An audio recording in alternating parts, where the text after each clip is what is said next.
गा देवानां अच्युतो यथा वैष्णवानां यथा शंभु पुराणानां मिदं तथा क्षेत्राणां चैव सर्वेषां यथा काशी जनुत्तमा तथा पुराणव्रतानां श्रीमद् भागवतद्विजम्। অর্থাৎ নদী সমূহের মধ্যে যেমন গঙ্গা শ্রেষ্ঠ,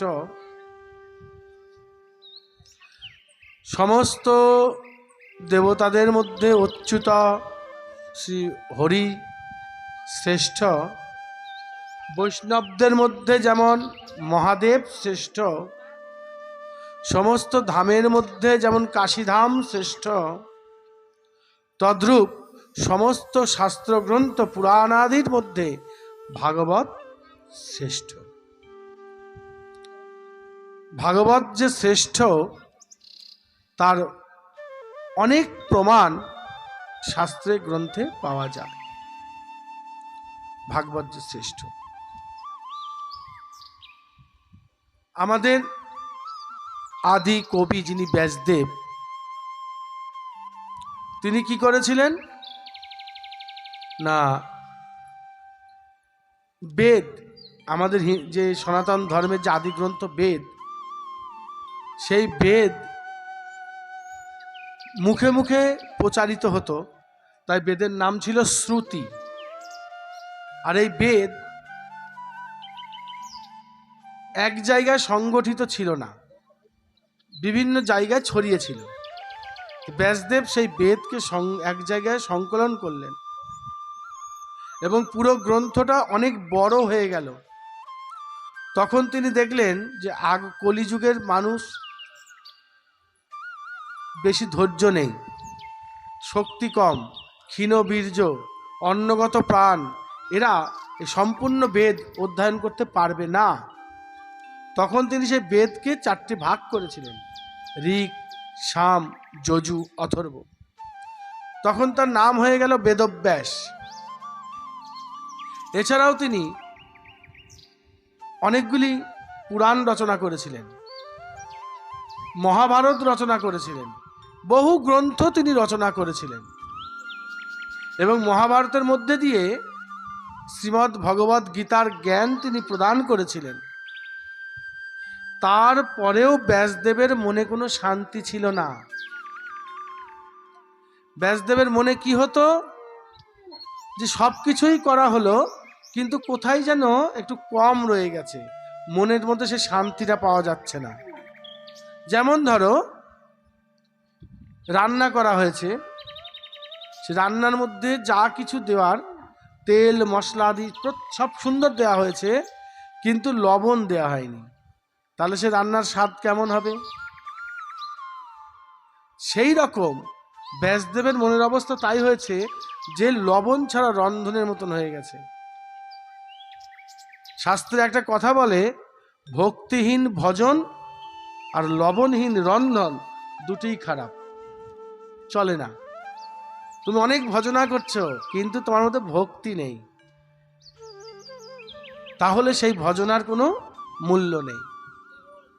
তুমি অনেক বড় মন্দির বানিয়েছো, তুমি অনেক সুন্দর বিগ্রহ প্রতিষ্ঠা করেছো এবং সেই মন্দিরে নিয়মিত তুমি অনেক প্রসাদের আয়োজন করো, অনেক রকম সেবার ব্যবস্থা করো, কিন্তু সমস্তটার মধ্যে দেখা গেল কি, হয় অহংকার লুকিয়ে আছে, নয় লোক দেখানোর ব্যাপারটা লুকিয়ে আছে, নয় সমাজে একটা প্রতিপত্তি পাওয়ার জন্য একটা প্রকাশ করে দেখাচ্ছ যে 5 জন তোমাকে সম্মান করবে, কিন্তু ভক্তি ভাবটা তার মধ্যে নেই।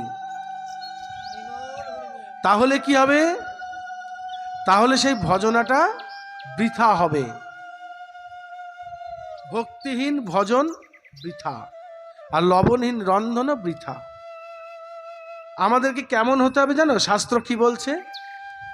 শাস্ত্র বলছে আমাদেরকে লবণ হতে হবে। লবণ, লবণ আর ভক্তি একই জিনিস। কিরকম? লবণ ছাড়া তরকারি বা কিছু রান্না করা যাচ্ছে না, আবার লবণ বেশি দেওয়াও যাচ্ছে না। কথাটা বুঝবে? বলে অতি ভক্তি চোরের লক্ষণ। যার মধ্যে দেখা যাবে অতি ভক্তি, জানবে এর মধ্যে কোনো গলত আছে। যে প্রকৃত ভক্ত সে কখনো তাকে জাহির করে না বা ভক্তিটা দেখিয়ে বেড়ায় না। সে সবসময় চুপচাপ নিরিবিলি থাকতে পছন্দ করে এবং হামবড়াই করে না, নিজেকে প্রকাশ করার চেষ্টাটা তার কম। সেই হচ্ছে ভক্ত। আর যে অতিরিক্ত ভক্তি দেখাতে যাবে, জানবে এর মধ্যে গলত আছে। রান্নায় যদি তুমি লবণের পরিমাণ, তো লবণের দাম বেশি নয়, তো রান্নায় একটু যদি ধরে লবণ দিয়ে দাও, যে বেশি দাম তো নয়, একটু লবণ দিয়েই দিই বেশি করে, কি অবস্থাটা হবে? লবণ কম দেওয়া যাবে না, লবণ বেশি দেওয়া যাবে না, লবণ কম দেওয়া যাবে না, লবণ বেশি দেওয়া যাবে না। তাই ভক্তি ঠিক ততটাই করতে হবে যতটা প্রয়োজন। একটা গল্প বলি, তাহলে বুঝতে পারবে। এক গুরুদেব, সে করেছে কি, তার শিষ্যকে বলেছে, বাবা, প্রত্যেকটা জীবের মধ্যেই নারায়ণ আছেন, প্রত্যেকটা জীবের মধ্যেই ভগবান বাস করেন, তাই প্রত্যেকটা জীবকে সম্মান করবে। হ্যাঁ, এখন শিষ্যর এখন মনে হচ্ছে, তাই গুরুদেব যখন বলেছেন প্রত্যেকটা জীবের মধ্যে ভগবান আছেন, তাহলে আমাকে পরীক্ষা করে দেখতে হবে। রাস্তা দিয়ে পাগলা হাতি আসছে, তো হাতি, আর হাতি তো বুঝতেই পারছো, রেগে গেলে খেপে গেলে সে কি তাণ্ডবটাই চালায়, বিশাল শক্তি, তো সব ভেঙে চুরে উল্টে দিয়ে একাকার করে ফেলবে, হাতির যা শক্তি। তা সে হাতি রাস্তা দিয়ে ছুটতে ছুটতে আসছে, আর সে পাগলা হাতির ওই রেগে যাওয়া হাতিকে দেখে সবাই ছুটে পালাচ্ছে, দোকানদাররা ঝাঁপ নামিয়ে দিচ্ছে, যে যার মতো সরে যাচ্ছে, হাতি তছনছ করে দেবে। আর হাতির পিঠে বসে আছে হাতির যে মাহুত, যে হাতিকে পরিচালনা করে, সে সবাইকে চিৎকার করে বলছে, তোমরা সরে যাও, সরে যাও, সরে যাও, এই কে কোথায় আছে, সরে যাও, সরে যাও, সরে যাও করছে। আর ওই শিষ্যটির তখন মনে হয়েছে, আহা বাবা, হাতির মধ্যে তো নারায়ণ আছে। সে তখন রাস্তায় শুয়ে পড়ে ওই হাতিরূপী নারায়ণকে প্রণাম করছে, হে নারায়ণ বলে প্রণাম করতে গেছে। আর হাতিতে তাকে সুরে করে তুলে আছাড় মেরে ফেলে দিয়েছে। বুঝতে পারছো?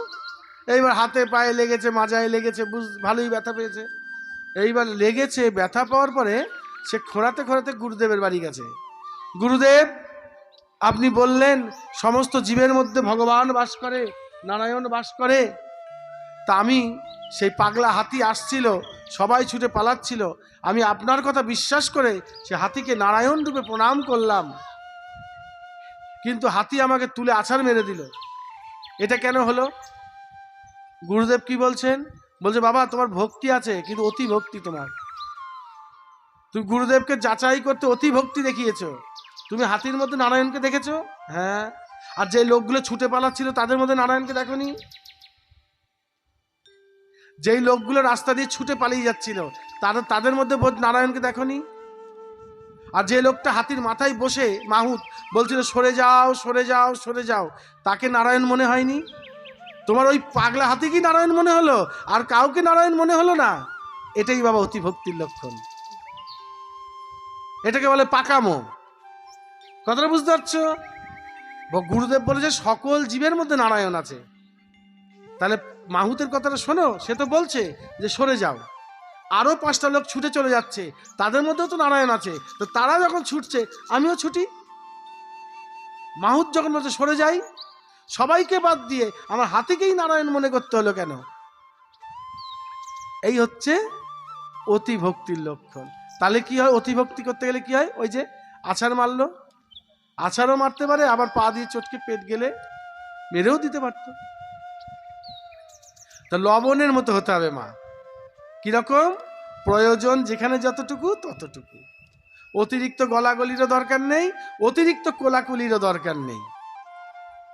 বুঝতে পেরেছ? অতিরিক্ত কাপড় নতা করলে হবে না, অতিরিক্ত দানশীল হলে হবে না।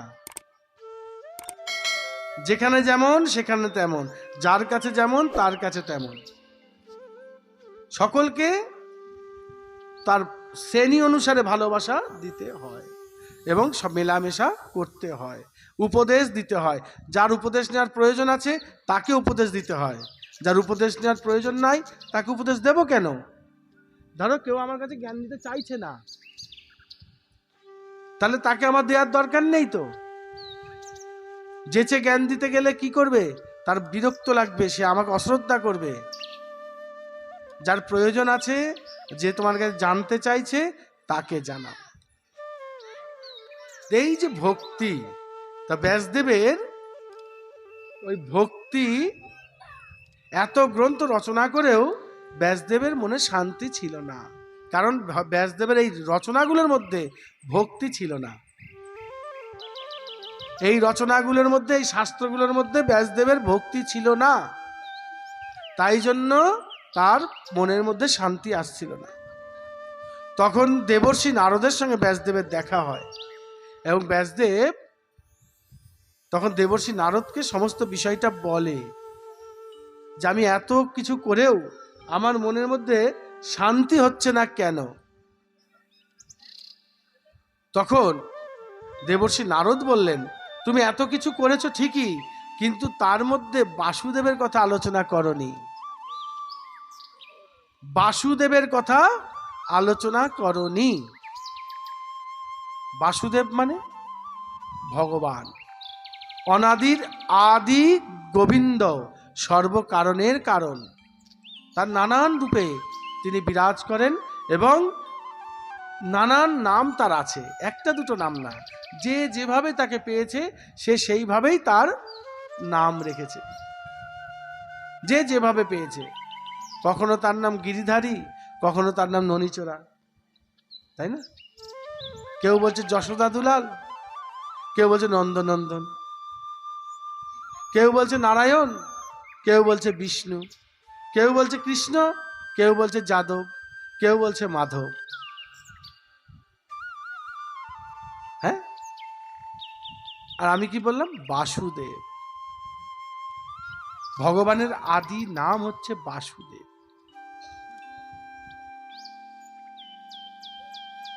ধ্রুব মহারাজ যখন সাধনা করছিল, তখন নারদজি তাকে বাসুদেব মন্ত্রে দীক্ষা দিয়েছিলেন। তিনি কোন মন্ত্র জপ করতেন? ওং নমো ভগবতে বাসুদেবায়, ওং নমো ভগবতে বাসুদেবায়, ওং নমো ভগবতে বাসুদেবায়। এই মন্ত্রটা তিনি জপ করতেন, বাসুদেব। বাসুদেব নামের অর্থ কি? বাসুদেব নামের অর্থটা কি? বাসুদেব নামের অর্থ হচ্ছে য সর্বত্র বসতে, সবকিছুর মধ্যে যিনি বাস করছেন তিনিই বাসুদেব। তিনি কিসের মধ্যে নেই সেই প্রশ্নটা করো। জগতের সবকিছুর মধ্যে যিনি বাস করছেন, একটা থালা ঘটি বাটির মধ্যেও বাস করে বাবা। একটা স্নানের বালতিকেও পা দিয়ে ঠেলতে নেই, ভগবান তার মধ্যেও বিরাজ করছেন। কোনো জিনিস পা দিয়ে ঠেলে সরাতে নেই। তুমি যে বাসনটা ব্যবহার করছো তার মধ্যেও বাসুদেব আছে, তুমি যে বসনটা পরে আছো তার মধ্যেও বাসুদেব আছে, তুমি যে গৃহে বাস করছো সে গৃহেতেও বাসুদেব আছে, যে মাটির ওপর দিয়ে হাঁটছো সেখানেও বাসুদেব বিরাজ করছেন। যা সর্বত্র বসতে, তিনি যে সব জায়গায় বাস করে, তিনি হচ্ছেন বাসুদেব। যখন প্রহ্লাদ মহারাজের পিতা তাকে জিজ্ঞাসা করেছিল, এই তুই যে শ্রীহরির কথা বলছিস, তা তোর সেই শ্রীহরি কোথায় থাকে? তখন প্রহ্লাদ কি বলেছিলেন? যে বাবা, শ্রীহরি কোথায় থাকে এটা নয়, শ্রীহরি কোথায় থাকে না সেইটা বলো। কারণ আমার শ্রীহরি সর্বত্র বিরাজ করেন, তিনি তোমার মধ্যেও আছেন, তিনি আমার মধ্যেও আছেন, সর্বত্র বিরাজ করেন। তখন বলছে এই পিলারটার মধ্যে আছে, স্তম্ভটার মধ্যে আছে? হ্যাঁ আছে। যখন স্তম্ভটার মধ্যে আঘাত করলেন, সেখান থেকে ভগবান নৃসিংহ রূপে আবির্ভূত হলেন। তার মানে কি, তিনি সর্বত্র বিরাজ করছেন। যে ঝাঁটা দিয়ে উঠোনটা ঝাঁট দেওয়া হয় না মা, সে ঝাঁটাটাকেও পা দিয়ে সরাতে নেই, সে ঝাঁটাতেও যদি লাগে গায়ে সেটাকে আবার সরিয়ে রাখতে যত্ন করে। ঝাঁটার মধ্যেও লক্ষ্মী বাস করে। লক্ষ্মীর কাজ কি?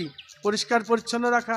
ঝাঁটা পরিষ্কার পরিচ্ছন্ন করছে, তার মধ্যে লক্ষ্মীর কৃপা আছে, দৃষ্টি আছে, সে পরিষ্কার করছে। এই জন্য প্রত্যেকটা বস্তুর মধ্যেই ভগবান কিন্তু আছেন। তাই প্রত্যেকটা জীব এবং প্রত্যেকটা বস্তু সকলকেই সমানভাবে আমাদের সম্মান জানানো উচিত। তো সেই বাসুদেবের কথা তুমি আলোচনা করনি, দেবর্ষি নারদ বলছেন।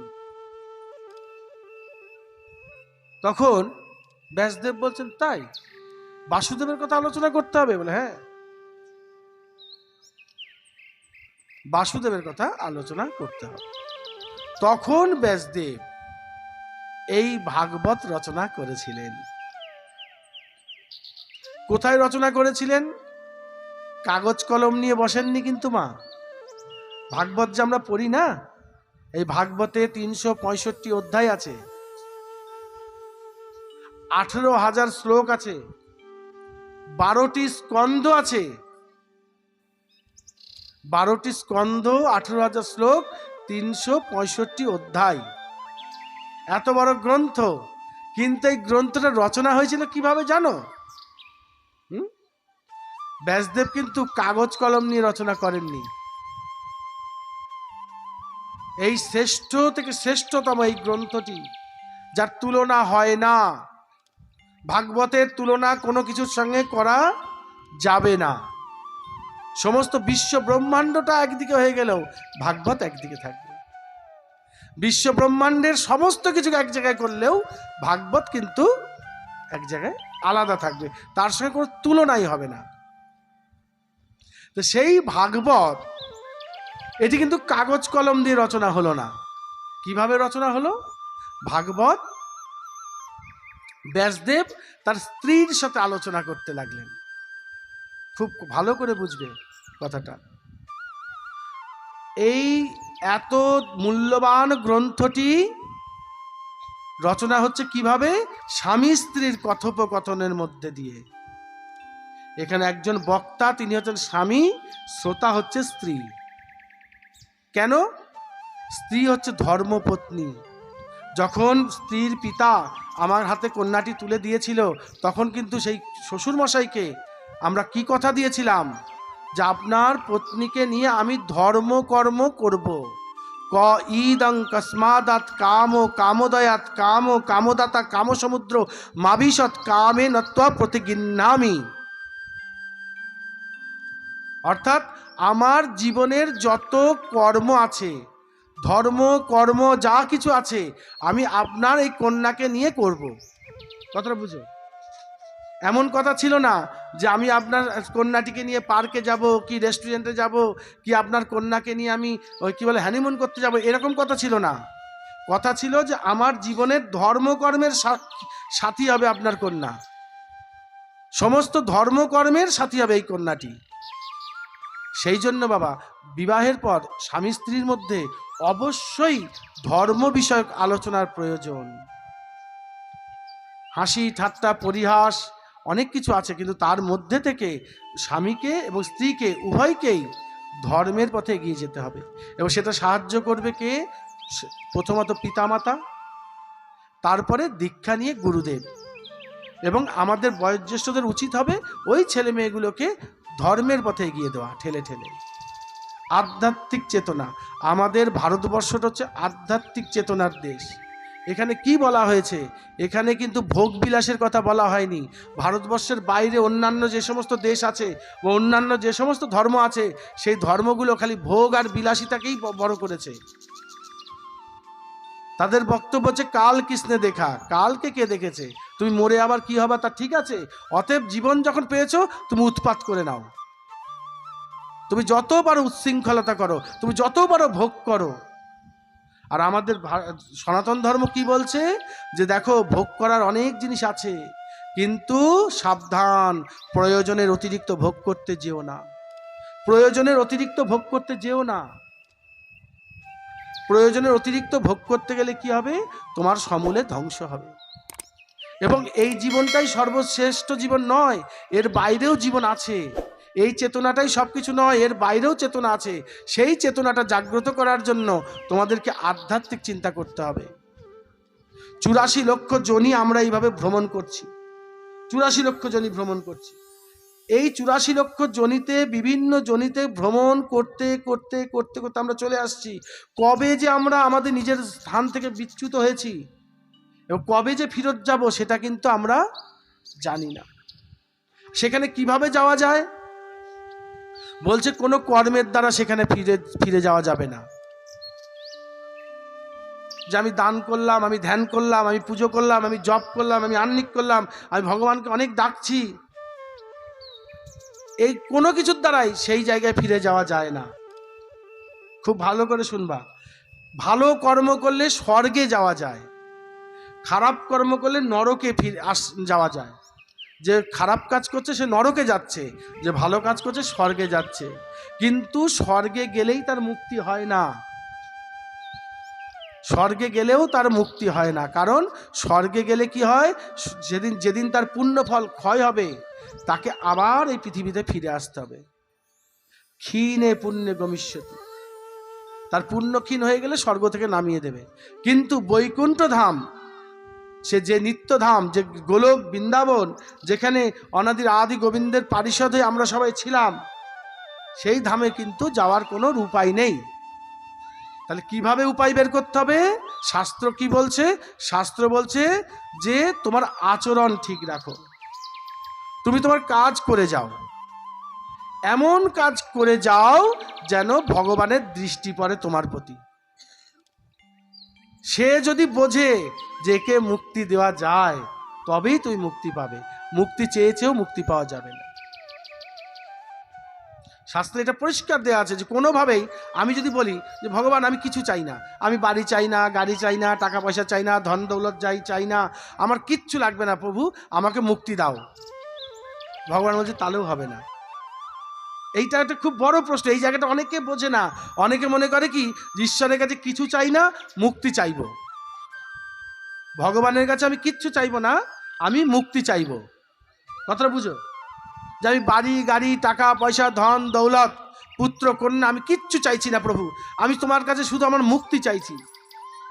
সেখানটাতেও ভগবান নারাজ, দেবে না। কি বলতে চাইছে? বলছে তার মানে তুমি ওই মুক্তির আশায় আমাকে ডাকছো, নিষ্কাম হলো না তো। কথাটা বোঝো। আমি আমার মায়ের কাছে গেলাম যে মা তোমার ওই বাড়ি গাড়ি জমি জামা টাকা পয়সা ওসব আমি কিছু নেবো না, ওই থালা বাসন ঘটি ভাগ নেবো না, তোমার ওই হীরের আংটিটা আছে ওইটা আমাকে দিও। কথাটা বোঝো।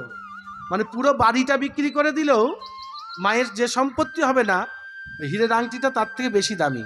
বুঝতে পেরেছো তো? এবার আমি কি বলছি, আমি কিচ্ছু নেবো না, সব তোমরা নিয়ে নাও, ভাইদেরকে দিয়ে দাও, ও সোনার গয়না, তোমার হার, তোমার জমি, ও যা কিছু আছে ওদেরকে দিয়ে দাও, আমি নেবো না। ও মা তোমার এই আংটিটা আমাকে দিয়ে। তাহলে কি দাঁড়ালো প্রশ্নটা? যে আমি ওইগুলোর না চাইলাম ঠিকই, কিন্তু তার থেকে বড় জিনিস একটা চেয়ে ফেললাম। তো ভগবানের কাছে যদি আমি মুক্তি চাই, সেক্ষেত্রেও ভগবান গিল্টি ফিল করে। কেন? ও তুমি কিছু চাও না কিন্তু মুক্তি চাও, হলো না। কিরকম ভক্তি বলছে? বলছে অহৈতুকী প্রেম চাই, অহৈতুকী প্রেম, যেটা একমাত্র ব্রজগোপিনীরা দেখিয়েছিলেন।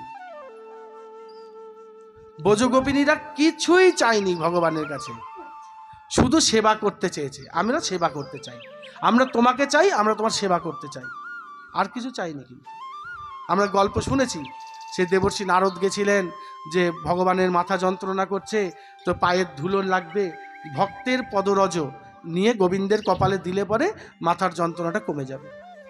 ত্রিভুবনে কোনো ভক্ত গোবিন্দকে তার চরণধুলিটা দিতে পারেনি, যে গোবিন্দের মস্তকে আমার চরণধুলি কিভাবে দেব। কিন্তু ব্রজগোপিনীরা দিয়েছিল, তারা এগিয়ে এসেছে, আমারটা নাও, আমারটা নাও, আমারটা নাও। তাতে দেবর্ষি নারদ আবার রাগ করেছে। হ্যাঁ, দুদিন তোমাদের ঘরে ছিল বলে তোমরা কি মনে করছো নিজেকে? তুমি জানো অনাদির আদি গোবিন্দ সর্বকারণের কারণ, অনন্ত কোটি ব্রহ্মাণ্ডের মালিক, তাকে কি তোমাদের চরণধুলি দেওয়া যায়? এটা কি সম্ভব? সে চাইলো বলেই তোমরা দেবে? কথাটা বুঝবে। ব্রজগোপিনীরা কি বলছেন? বলছে আমরা বাবা অত কিছু বুঝি না তো, সে চেয়েছে কি? বলে হ্যাঁ চেয়েছে। বল তাহলে নিয়ে যাও। তোদের কি হবে জানিস? তোর কি হবে? বলে তোদের পা গুলো কুষ্ঠ হয়ে যাবে। তাই? তারপর নরকে বাস করবি। বল তারপর? তারপর কি? তারপর তার বলতে পারছে না। বলছে গোপিনীরা বলছেন যে নরকে কেন, আমরা জন্ম জন্ম নরকে ভোগ করতে রাজি আছি, শুধু তার মাথা যন্ত্রণাটা কমবে কিনা বলো, তাহলে নিয়ে যাও। এই চরণ দিয়ে যদি, এই পায়ের ধুলো যদি তার কাজে লাগে, তাতে আমাদের জীবন নিয়ে আমরা কখনোই ভাবি না। কেন বলে ব্রজ গোপিনীদের এই প্রেমকে সর্বশ্রেষ্ঠ কেন বলে? এই কারণে বলা হয়, কারণ ওটা হচ্ছে অহৈতুকী প্রেম। আর এই অহৈতুকী প্রেমটাই ভগবান ভালোবাসেন। অহৈতুকী মানে যার মধ্যে কোনো হেতু নাই। হেতু শব্দের অর্থ হচ্ছে কারণ। আমরা কারণে কারণে সবাইকে ভালোবাসি। আমাদের যত ভালোবাসা এই জগতে, সমস্ত ভালোবাসাগুলোর মধ্যে কি বলছে? কারণ আছে। গিভ অ্যান্ড টেক সম্পর্ক, মানে দেওয়া নেওয়ার একটা সম্পর্ক আছে। একটা পিতামাতা তার সন্তানকে ভালোবাসছে, তার মধ্যেও কারণ লুকিয়ে আছে। আর কোনো কারণ ছাড়া, কিছু পাওয়ার আশা ছাড়া যদি ভালোবাসা, গোবিন্দ কি বলছে? যে করে আমার আশ তার করি সর্বনাশ। সর্বনাশ হবে জেনেও যদি তুমি গোবিন্দকে ভালোবাসতে পারো, তবে তো পাবে।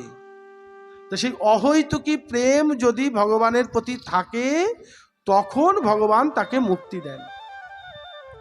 এবং কাকে মুক্তি দেবেন সেটা সেই জানে, আর কেউ জানে না। মুক্তি চেয়েও মুক্তি পাওয়া যাবে না। তার যদি মনে হয় যে এই ভক্তটা আমার খুব ভালো, তাকে সে মুক্তি দিয়ে দেয়। বুঝতে পারছো কথাটা? সে যদি মনে করে, তাহলে কি করতে হবে? আমাদেরকে আচরণটা ঠিক করতে হবে। আচরণ। আর আচরণটা কিরকম হবে? বলছে স্বধর্মে আচরণে বিষ্ণু ভক্তি হয়। স্বধর্ম আচরণ করতে হবে, মানে আমার ধর্মটা যা বলেছে, আমার পিতামাতা যেভাবে শিখাচ্ছে, আমার গুরুদেব যেটা শিখাচ্ছে, সেই অনুসারে আমাকে এগোতে হবে। আমি অপরেরটা অনুকরণ করতে যাব না। অপরের ধর্ম অনুকরণ করতে নেই। গীতাতেও বলছে স্বধর্মে নিধনংশেও পরধর্ম ভয়াবহ। আচরণ, এই আচরণ করলে কি হবে? ভক্তি হয়, ভক্তি। আর ভক্তির যখন গাঢ় হয়, তখন তাকে কি বলা হয়? প্রেম। ভক্তি গাঢ় হলে তার নাম প্রেম।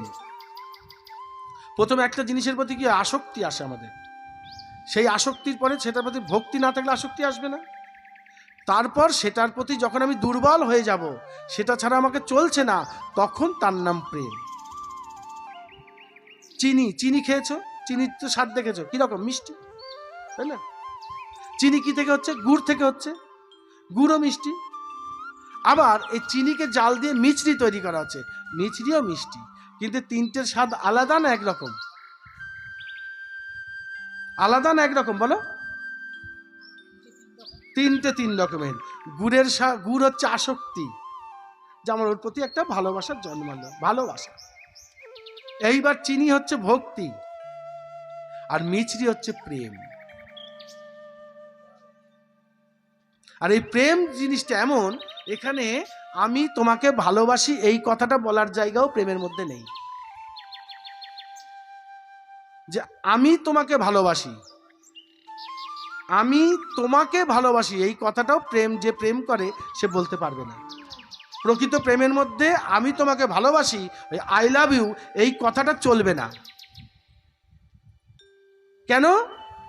বলছে যখনই বলবো আমি তোমাকে ভালোবাসি, তাহলে তো দুজন হয়ে গেলাম, আমি আর তুমি হয়ে গেলাম। প্রেমে তো আমি তুমি নেই, একজনই হয়ে যায়। তোমার কষ্টটাই আমার কষ্ট, তোমার সুখটাই আমার সুখ, তোমার ভালোবাসাটা আমার ভালোবাসা, তুমি যেটা চাইবে সেটাই আমার, আমার বলে আর কিছু নেই। আমি হারিয়ে গেলাম, তবে হলো প্রেম। বুঝতে পারছো? আমরা বলি না আমি তোমাকে খুব ভালোবাসি, আমি তোমাকে খুব ভালোবাসি, আমি তোমাকে খুব ভালোবাসি। হ্যাঁ, চারিদিকে ভালোবাসার ছড়াছড়ি, কিন্তু প্রেম যে কথাটা, তার মধ্যে আমি তোমাকে, এই দুটো কথা চলবে না। কারণ এখানে আমি বলে কেউ নেই, তুমি বলে কিছু নেই, আমরা দুজন এক। আমার আমিত্বটা থাকবে না। আমি বলে কিছু যেখানে থাকে না, তার নাম প্রেম। বোঝো? মানে ভগবান যেটা চাইছে, আমি যদি তাকে ভালোবাসি, তার ভালোবাসার জন্যই আমাকে রেডি হতে থাকতে হবে সবসময়, যে তাকে কিভাবে সন্তুষ্ট করা যাবে, সে কি চাইছে। ভগবান যখন বলেছিলেন যে ব্রজগোপিনীরা ওদের জন্য কিছুই চায় না, তখন অর্জুন বলেছিল ভগবানকে যে আচ্ছা কিছু তো চায় না, তাহলে ওরা অত সুন্দর করে সাজে কেন? গোপিনীরা খুব সাজতো, সুন্দর করে সাজতো, বুঝলো তো? কাপড় চোপড় পরে, ফুলের মালা দিয়ে, তোমার চোখে কাজল দিয়ে, লিপস্টিক দিয়ে সুন্দর মানে সেজে থাকতো। অর্জুন এটা প্রশ্ন করেছিল যে ওরা যদি নিজের জন্য কিছুই না করে, তাহলে ওরা সাজে কেন? গোবিন্দ সেখানে উত্তর দিয়েছেন যে ওরা আমার জন্যই সাজে, আমার জন্যেই সাজে, কারণ আমার যেন ভালো লাগে, আমার যেন দৃষ্টিটা ওদের প্রতি আটকে যায়, আমার যেন দৃষ্টিটা, আমার যেন শান্ত লাগে। একটা সাধারণ জিনিস, এই যে ফল মিষ্টি সুন্দর সাজানো আছে নৈবেদ্যটা, চোখটা এখানে যাচ্ছে, হ্যাঁ, এবং কি হচ্ছে, চোখটা তৃপ্তি পাচ্ছে, শান্তি পাচ্ছে দেখে। তোমরা সেজে গুজে বসেছো, দেখে শান্তি পাচ্ছে। কিন্তু যদি একটা নোংরা জিনিস এখানে পড়ে থাকতো, সেটার দিকে চোখ গেলে কিরকম হবে? একটা গু গোবরের দিকে চোখ গেলে কেমন লাগে? একটা ইঁদুর মরা, ব্যাং মরা পড়ে আছে, সেটার দিকে চোখ গেলে কেমন লাগে? খারাপ লাগছে, গা গিলগিল করবে, কেমন যেন লাগবে, বিরক্ত লাগবে, তাই না? তোমার ঘরে গেলাম, তোমার ঘরটা একেবারে অকুঝালো হয়ে আছে, তাহলে সেই ঘরটা গিয়ে আমার ভালো লাগবে? বসতে ইচ্ছে করবে না। এই গন্ধ, নোংরা সব পড়ে আছে, নোংরা ঝুল টুল লেগে আছে, বিছানা কাঁথা সব বিশ্রী হয়ে আছে, ভালো লাগছে না। কি হবে আমার তখন কি মনে হবে? কতক্ষণ এখান থেকে বেরিয়ে যাব। তাহলে কি করতে হবে? তোমার ঘরটাকে সাজাতে হবে, যার জন্য গোপিনীরা বাসর সাজাতো। কেন? এই কারণেই যে সে যেন আসলে সে যেন আটকে যায়, তার যেন ভালো লাগে। নিজের জন্য তারা কিছু করতো না, আর নিজের জন্য কিছু না করাটাই হচ্ছে অহৈতুকী প্রেম। আর সেই অহৈতুকী প্রেম ছাড়া গোবিন্দকে পাওয়া যায় না। বিনা প্রেম সে নাহি মিলে নন্দলালা। আর এই ভক্তি আর এই প্রেমটা বুঝতেই ব্যাসদেবের সমস্যা হয়ে গেছিল। ব্যাসদেব বুঝে উঠতে পারেনি। তখন দেবর্ষি নারদ যখন তাকে বুঝালেন, তখন তিনি এই ভাগবতের কথা আলোচনা করলেন। ভাগবত কি? ভাগবত প্রেমের গ্রন্থ, ভারত প্রেম কথা, অমর প্রেম কথা। ভালোবাসা কাকে বলে জানতে গেলে ভাগবত পড়তে হবে, ভাগবত পড়তে হবে, ভালোবাসা কাকে বলে এই কথাটা জানতে গেলে। এই ভাগবত ব্যাসদেব কি করছেন? তার স্ত্রীর সাথে আলোচনা করছেন, বসে বসে তারা স্বামী স্ত্রীতে গল্প করছেন। জানো তো গোবিন্দ এই করেছেন, জানো তো গোবিন্দ ওই করেছেন, অমুক অবতার এরকম ছিলেন, এই অবতার এই করেছেন। তিনি ভক্ত বৎসল, ভক্তের জন্য তিনি সবকিছু করেন। তিনি কি বলছেন? ভক্ত আমার মাতা পিতা, ভক্ত আমার গুরু, ভক্তের ইচ্ছা পূর্ণ করার জন্য হই আমি বাঞ্ছা কল্পতরু। ভগবানের মাকে ভক্ত, ভগবানের বাবাকে ভক্ত, ভগবানের বন্ধুকে ভক্ত। ভক্ত ছাড়া কিছু নাই। ভগবান বলছে ভক্তা মাম অভিজানতি, একমাত্র ভক্তই আমাকে জানতে পারে আমি কেমন। তাছাড়া কেউ ভগবানের স্বভাব বুঝতে পারে না। ভগবানের স্বভাব বুঝতে পারা যায় না। কোনো শাস্ত্র ভগবানকে বুঝিয়ে দিতে পারবে না, কেউ তোমাকে ধরে বুঝিয়ে দিতে পারবে না ভগবান এই রকম। যদি কোনো রকম কোনোভাবে তোমার মধ্যে ভক্তি জাগ্রত হয়, সেদিন তুমি বুঝতে পারবে ভগবান কেমন। বুঝতে পারছো? যদি কোনো সময় তোমার মধ্যে ভক্তি জাগ্রত হয়, বুঝে নিও ব্যাপারটা, খুব সোজা জিনিস নয় মা। তুমি কর্ম করে যাও, এই কর্ম করতে করতে করতে করতে যদি তোমার মধ্যে কোনো রকমে ভক্তি জাগ্রত হয়, তখন তুমি আস্বাদন করতে পারবে যে ভগবান কেমন। মাম ভক্তা মাম অভিজানতি, একমাত্র আমার ভক্তই আমাকে জানতে পারে। তখন কি হবে? তখন তোমার ভগবানের কথা মনে পড়তে না পড়তে গা কাঁপতে শুরু করবে, গলা শুকিয়ে আসবে, মাঝে মাঝে অজ্ঞান হয়ে পড়ে যাবা, চোখ দিয়ে জল পড়বে, তোমার খিদে কমে যাবে। বুঝতে পারছো ব্যাপারটা? তখন একটা কেমন যেন সে ভূতে পাওয়া রুগী দেখেছো কেমন থম মেরে যায়, সেই রকম। তারপর ছেলে পেয়ে যে প্রেম করে, প্রেম করার পর যদি তাদেরকে শাসন করে ঘরে আটকে রাখা হয়, তারা যেমন হয়ে যায়। ভগবানের ভক্ত কি হয়, তখন না তার কারো কাছে যেতেই বিরক্ত লাগে, আনচান কথা শুনতেই তার বিরক্ত লাগে। কেউ একটু কোনো কথা বলছে, সে কথাটা তার কাছে ভালো লাগে না। সর্বদাই মনে হয় কি যে কোথায় একটু ভগবানের কথা শুনতে পাবো, কোথায় একটু ভগবানের কথা জানতে পারবো। বুঝতে পারছো কথাটা? এই হচ্ছে ব্যাপার। ভক্তি খুব কঠিন জিনিস বাবা, এত সোজা জিনিস নয়। এই যে ভক্ত, ভক্ত কিরকম বলছে, দুরকম হয়, একটা আভরণে, একটা আচরণে। আভরণ একটা, আচরণ একটা। আভরণটা কি? আভরণটা হচ্ছে তোমাকে পরিষ্কার পরিচ্ছন্ন চলতে হবে, মালা তিলক ধারণ করতে হবে, শিখা রাখতে হবে, একাদশী পালন করতে হবে, নিরামিষ ভোজন করতে হবে। এইভাবে তোমাকে ভগবানের ভজনার পথে আস্তে আস্তে এগোতে হবে। আর আচরণটা কি? তোমার এগুলোর দিকে তখন দৃষ্টি থাকবে না, তখন তুমি ত্যাগ এসে গেছে মনের মধ্যে, সব কিছুর মধ্যেই তোমার একটা বৈরাগ্য এসে গেছে। বৈরাগী, বৈরাগী, বৈরাগী মানে বিশেষ একটা রাগের উপস্থিত হওয়া। সব আছে কিন্তু সে নেই বলে ভালো লাগছে না, সবকিছু থাকা সত্ত্বেও সে নেই বলে ভালো লাগছে না, তার নাম হচ্ছে বৈরাগ্য। সংসারে কোনো কিছুই তার কাছে ভালো লাগছে না, তবে সে হবে বৈরাগী। আমার মহাদেব হচ্ছেন সেই বৈরাগী। বৈষ্ণবানাং যথাসম্ভব, সর্বশ্রেষ্ঠ বৈষ্ণব তিনি হচ্ছেন সেই বৈরাগ্যময় পুরুষ। তার থেকে বড় বৈরাগী আর কেউ নাই। সব ছেড়ে দিয়ে শ্মশানে মশানে ঘুরে বেড়াচ্ছে। কি জন্যে? সারাদিন ভগবানের নাম করছে, বিষয় সম্পত্তির থেকে তার মন সরিয়ে রেখেছে। তো এইবার ব্যাসদেব করলেন কি, তার স্ত্রীর সাথে গল্প করছেন। এবার এই গল্প করতে করতে কি হয়েছে মা, সম্পূর্ণ ভাগবত বলা হয়ে গেছে। স্ত্রী ছিল গর্ভবতী, মনে রাখবা, ব্যাসদেবের স্ত্রী তখন ছিল গর্ভবতী।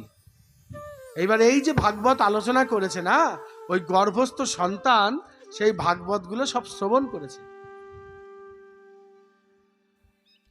শ্রবণ করার পর সেই সন্তানের মনের মধ্যে বৈরাগ্য এসে গেছে, তার মধ্যে সংসারের প্রতি মায়া কমে গেছে, সে আর জন্মগ্রহণ করতে চাইছে না। দীর্ঘদিন যাবৎ সে মাতৃগর্ভে রয়ে গেছে। এত বড় উদর হয়েছে মায়ের, আর শুকিয়ে গেছে মা। একটা গর্ভবতী মায়ের কি হয়, শরীরটা শুকিয়ে যায়। এবার দীর্ঘদিন 16 বছর গর্ভে ধারণ করে গেছে, গর্ভস্থ সন্তান প্রসব হচ্ছে না। মায়ের অবস্থা একেবারে যাচ্ছে তাই, মানে প্রাণ যায় যায় অবস্থা। একটা পূর্ণ গর্ভবতী মহিলা পায়খানায় বসতে পারে না, শুতে পারে না, একাত ওকাত হতে পারে না, খেতে গেলে কষ্ট হয়, চলতে গেলে কষ্ট হয় মা, তাই না? সেই সেই ব্যাসদেবের স্ত্রী, তার নাম হচ্ছে বিটপী দেবী, তার কি চরম মুশকিলের মধ্যে পড়েছে বোঝো, চরম মুশকিলের মধ্যে সে পড়েছে। কি করা যাবে? তখন ব্যাসদেব ধ্যানের মাধ্যমে তার স্ত্রীর গর্ভস্থ সন্তানের সাথে কথা বলছেন। ব্যাসদেব ধ্যানের মাধ্যমে তার ওই সেই গর্ভস্থ স্ত্রীর গর্ভস্থ সন্তানের সাথে কথা বলছে। বাবা, তুমি ভূমিষ্ঠ হচ্ছ না কেন? আর ওই সন্তান পেট থেকে বাবাকে উত্তর দিচ্ছে, পিতা, আপনি যে মাকে যে ভাগবত কথা শ্রবণ করিয়েছেন, সেই কথা শ্রবণ করে আমি বুঝে ফেলেছি এই সংসার অনিত্য। এই সংসারে কেউ কাউকে ভালোবাসে না মা। এত ভালোবাসা দেখছে তো, কেউ কাউকে ভালোবাসে না। স্বার্থে আঘাত লাগলেই ফস করে উঠবে। কেউ ভালোবাসে না, না তোমার স্বামী তোমাকে ভালোবাসে, না তুমি তোমার স্বামীকে ভালোবাসো। কারণ স্বার্থের সম্পর্ক সব রয়েছে। স্বামী এখন বেচাল করলে তুমি স্বামীকে নিয়ে কোর্টে তুলে দেবা, তুমি বেচাল করলে স্বামী ঘাট ধাক্কা দিয়ে বের করে দেবে। পেটের ছেলেও বাবা মাকে ভালোবাসে না। যদি সম্পত্তি থেকে বঞ্চিত করা হয়, ছেলে বাবাকে বাবাই ডাকবে না, বাবার নামে কেস করে দেবে। বুঝেছো? এই আমরা পরিষ্কার দেখছি, যে কোনো কাউরি দেখবে যে খুব ভালোবাসা আছে, তো স্বার্থে ঘা দাও, দেখো ভালোবাসা কোথায় যায়, মুখ দিয়ে কি ভাষা বেরোবে, তখন দেখবা। তখন মনে হবে না যে আর জীবনটা রাখি, মেয়ের সাথে চলাফেরা করি। বাবা এর মুখে এই ভাষা বেরোচ্ছে, শুধু স্বার্থে ঘা দিয়ে দেখো। তাই সুখদেব বলছেন, সে গর্ভস্থ সন্তান, পিতা এই সংসারে আমি যেতে রাজি নই। এই অনিত্য সংসার, যেখানে চারিদিকে শুধু বিষ আর বিষ, স্বার্থের সম্পর্ক, কাম ক্রোধ লোভ মোহ মদ মাৎসর্যের দ্বারা পরিপূর্ণ এই সংসারের মধ্যে আমি যাব না। আমি ভাগবত শ্রবণ করেছি, আমার এই সংসারের প্রতি আর কোনো মায়া নাই। ব্যাসদেব কি বলছেন? বাবা তুমি ঠিকই বলেছ, তোমার কথা সম্পূর্ণ ঠিক, কিন্তু বাবা তোমার ওই যে মা, যে তোমার গর্ভে ধারণ করে রেখেছে, তুমি যদি না গর্ভ থেকে বের হও, এবার তোমার মা মারা যাবে, তোমার মা আর বাঁচবে না। কতদিন এইভাবে থাকতে পারবে? ওর এখন অবস্থা খুব খারাপ, এবং মাতৃহত্যার দায় তোমাকে স্পর্শ করবে। তাই বাবা তুমি গর্ভ থেকে প্রসব হও। বলছে, তখন ওই সুখদেব গোস্বামী বলছেন, পিতা তাহলে আপনি আমাকে এমন কিছু আশীর্বাদ করুন, আপনি আমাকে এমন ব্যবস্থা করুন যেন যেন আমাকে এই জগতের মায়া স্পর্শ করতে না পারে। এটা মায়ার জগৎ তো। আর কিরকম মায়া? বলছে, দৈবী জয়সা গুণময়ী মম মায়া দূরত্রয়া। দৈবী জয়সা গুণময়ী মানে দৈবী মায়া, দূরত্রয়া মানে এই মায়াকে কাটানো যাবে না। দেবতারা পর্যন্ত এই মায়া থেকে বের হতে পারে না। জগৎটাই মায়ার জগৎ। দেবর্ষি নারদের কথা তোমরা সবাই জানো, হ্যাঁ? তিনি একজন পরম বৈষ্ণব, 12 জন মহাজনের মধ্যে তিনি একজন। সারাদিন তিনি হরিনাম করেন। সেই দেবর্ষি নারদের কথা বলি। একবার কি হয়েছে, তিনি ভগবানকে বলছেন, ভগবান তোমার ওই মায়া একটু আমাকে দেখাবে। তোমার যে মায়া, সে মায়া তো জানি খুব কঠিন, তা আমার খুব শখ হচ্ছে ওই তোমার মায়া একটু দেখব। ভগবান বলছেন, ঠিক আছে, সময় হলে দেখাবো। এখন দেবর্ষি নারদ আর ভগবান দুজনে একবার একটু ভ্রমণ করতে বেরিয়েছেন। তা ভ্রমণ করতে করতে একটা নদীর তীরে গিয়ে, ভালো করে শুনবা গল্পটা, একটা নদীর তীরে গিয়ে ভগবান দেবর্ষিকে বলছেন, নারদ আমাকে একটু জল খাওয়াতে পারো? দেবর্ষি একটা কটোরা নিয়ে গিয়ে, একটা পাত্র নিয়ে গিয়ে নদী থেকে জল আনতে গেছেন। জল আনতে গিয়ে কি হয়েছে জানো? হঠাৎ স্লিপ কেটে চিত হয়ে পড়ে গেছে। আর পড়বি তো পর, পরে অজ্ঞান হয়ে গিয়ে জলে ভাসতে ভাসতে চলে গেছে। আর জ্ঞান নেই। ভাসতে ভাসতে ভাসতে কোন একটা দেশে গিয়ে উঠেছে জানো? সেইখানকার লোকজন তুলে নিয়ে এসছে। এসে দেখছি কি, মা ব্রাহ্মণ বটে, উচ্চ বর্ণ আছে, হ্যাঁ, সাধু মানুষ, কিন্তু অজ্ঞান হয়ে পড়ে আছে। তোলো তোলো তোলো, তুলে নিয়ে এসছে। তারপর তার সেবা শুশ্রূষা করে জ্ঞান ফিরেছে। জ্ঞান ফেরার পর বলছে যে, আপনি কে? নারদের আর মনে পড়ছে না। ওই যে মাথায় বাড়ি খেয়েছে না, পড়ে গেছে, বুঝলি তো, আর মনে জ্ঞান নেই, মনে করতে পারছে না। ও যাই হোক, আপনি আমাদের এখানেই বাস করুন, আমরা ব্যবস্থা করছি। তখন সে গ্রামের লোক তাকে ঘর জায়গা দিয়েছে, ঘর করে দিয়েছে। গ্রামের এক ব্রাহ্মণ কন্যার সঙ্গে তার বিবাহ দিয়েছে।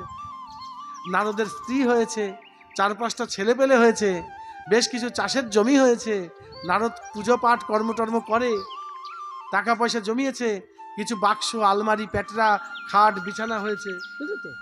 বড় নারদ একজন ভালো সংসারী মানুষ। দেবর্ষি নারদ একটা ভালো সংসারী মানুষ, ছেলে পুলে গরু বাছুর নিয়ে চাষবাস নিয়ে আরামসে সংসার করছে, বুঝতে পেরেছ। এইবার হঠাৎ সে 2000 সালে সে বন্যার মতন বিশাল বড় বন্যা চলে এসছে। বন্যা এসে একদম গ্রাম সব ভাসিয়ে নিয়ে চলে যাচ্ছে। দেবর্ষি তো দেখছে মহা মুশকিল, কি করা যাবে। তখন সেও লোকেদের সঙ্গে জোগাড় করে কিছু কলার গাছ কেটে কলা গাছের ভেলা বানিয়েছে। ভেলা বানিয়ে ছেলে পুলে বউকে নিয়ে সে ভেলায় উঠেছে। আর সব জিনিস তো নেওয়া যায় না, ওই সোনা দানা ভালো ভালো জিনিসগুলো বাক্সের মধ্যে নিয়ে ভেলায় উঠে বসে আছে, বুঝতে পেরেছ। ভালো কথা, স্রোতে তো ভেলা দুলাতে দুলাতে স্রোতের ভেলা উল্টে দিয়েছে। ভেলা গিয়েছে উল্টে, উল্টে গিয়ে কি হয়েছে, বউ তো ভাসতে ভাসতে করে চলে গেল, ছেলে মেয়েগুলো ডুবে গেল, সোনার বাক্স সব ডুবে গেল, টাকা পয়সা সব শেষ। নারদ তো হাউমাউ করে কাঁদছে, সাঁতার কাটছে, এই বউকে ধরবে না, ছেলেকে ধরবে না, বাক্স বাঁচাবে, সব চলে গেল। হায় আমার একই হলো, কপাল চাপড়াচ্ছে, হায় আমার সব শেষ হয়ে গেল, ওগো কে কোথায় আছো, আমাকে বাঁচাও, আমাকে রক্ষা করো, আমার যে সব শেষ হয়ে গেল। সব মানে কান্না করে একেবারে ভাসিয়ে দিচ্ছে নারদ। আর সে সময় ভগবান গিয়ে নারদকে হাত ধরে, তো যাই, এই নারদ কি বলছো, উঠে এসো, উঠে এসো। নারদকে তুলেছে। নারদ উঠে বলছে, আমার বউ ছেলে মেয়ে। বলে কোথায়, কি বলছো, কিসের বউ কিসের ছেলে মেয়ে? বলে কি, তাকাচ্ছে চারিদিকে, সেই সব বন্যা মন্যা দেখতে পাচ্ছে না তো, কিছুই দেখতে পাচ্ছে না, দেখছে সামনে গোবিন্দ দাঁড়িয়ে আছে। বলে তোমার হাতে পাত্র রয়েছে, তুমি জল নিয়ে আসতে বললাম, হঠাৎ পড়ে গেলে, আর জল না নিয়ে তুমি কি করছো, কি সব উল্টো পাল্টা বকছো? দেখছো তাও তো বটে, হাতে পাত্রটাও রয়েছে, নদীতে জল আনতে গিয়ে পড়ে গিয়েছিল, 2-5 মিনিটের ব্যাপার, বুঝলে তো। আর ভগবান গিয়ে ছুটে তাকে তুলতে গিয়েছে। ওই 5 মিনিটের মধ্যে নারদের 25 বছর সংসার করা হয়ে গেল। 25 বছরের সংসার নারদ করে ফেললো।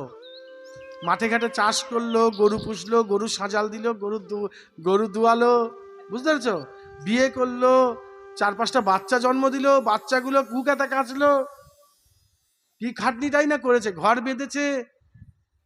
কম ব্যাপার নাকি? 25 বছর সংসার কি কম অভিজ্ঞতার ব্যাপার? ওই 5 মিনিটে নারদকে 25 বছরের সংসার করিয়ে দিয়েছে। নারদ গোবিন্দের চরণ ধরে বলছে, গোবিন্দ যদি কোনোদিনও ভুল করেও থাকি, দয়া করে তোমার এই মায়া যেন আমাকে আর দেখিও না। যদি আমি ভুল করেও ফেলি, তুমি ক্ষমা করে দিও, তবু তোমার ওই মায়ার মধ্যে আমাদেরকে ফেলো না। আর আমরা কিন্তু সেই মায়াবদ্ধ জীব, আমরা এই জগতে সেই মায়ার মধ্যেই ডুবে আছি। এখানে আমরা সবাইকে আপন মনে করছি, সব কিছুই আমরা আসল মনে করছি, কিন্তু আসল যে কথাটা সেটাকেই ভুলে বসে আছি। আসল কথাটা কি? কৃষ্ণ ভজিবার তরে সংসারে আইনু, মিছে মায়ায় বদ্ধ হয়ে বৃক্ষ সম হইনু।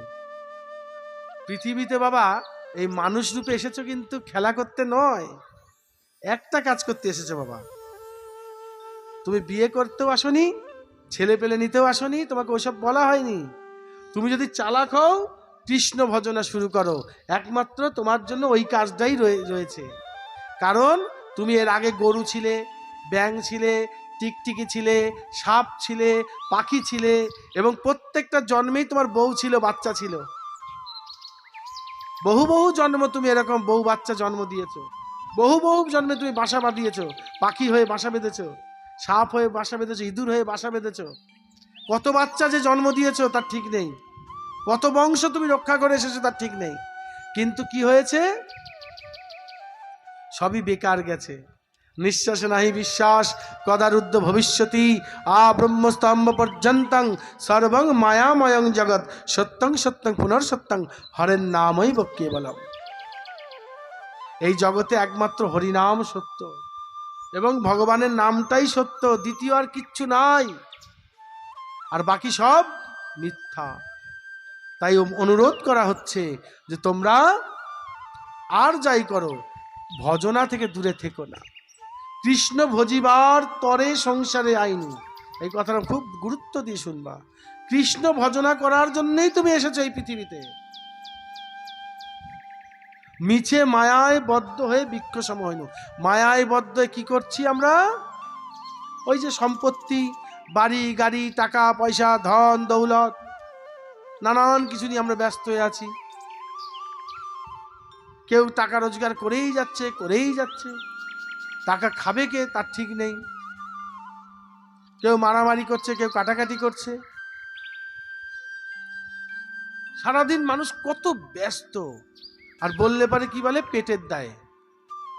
পেট এত কিছু চায় না বাবা, 1 পোয়া চাল হলে পেট চলে যাবে, 1 পোয়া চাল আর 1টা আলু হলেই পেট চলে যাবে।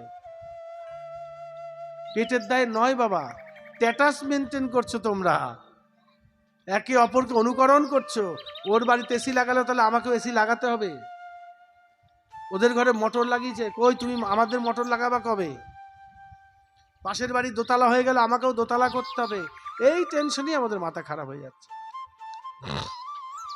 আসল যেই কাজ, সেই কাজ আমরা করছি না। এখন ওই ব্যাসদেব, তাই সুখদেব বলছে আমি ওই মায়ার জগতে আমি যাব না,